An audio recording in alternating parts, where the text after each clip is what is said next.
Onye Di Nso. Sing praises to the Lord.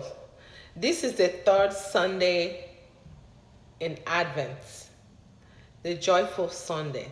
The psalmist said in my language, Kwebenu Na-etinu n'ihi na onye nọ n'etiti unu bụ nnukwu Onye Di Nso nke Izrel. It goes like this. Kwebenu na-etinu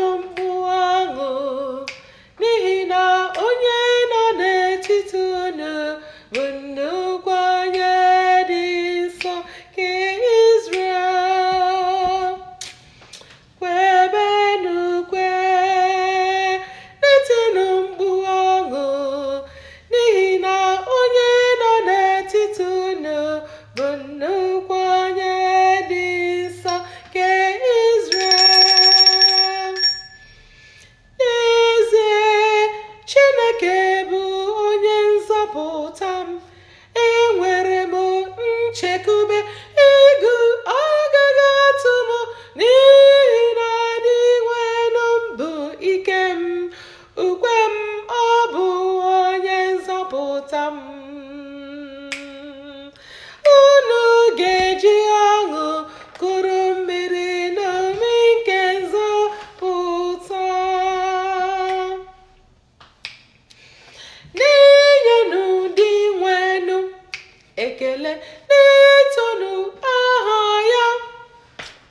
Meenu ka ọrụ aka ya rute mmadu niile ntị, na-akowaputanu ka aha ya siri dika mkpa.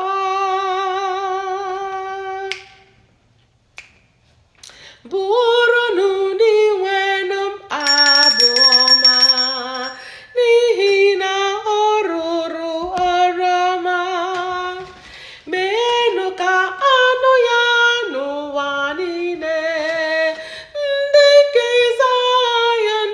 Kwebenu na-etinu n'ihi na onye nọ n'etiti unu bụ Onye Di Nso nke Izrel. Kwebenu na-etinu n'ihi na onye nọ n'etiti unu bụ nnukwu Onye Di Nso nke Izrel. Thank you.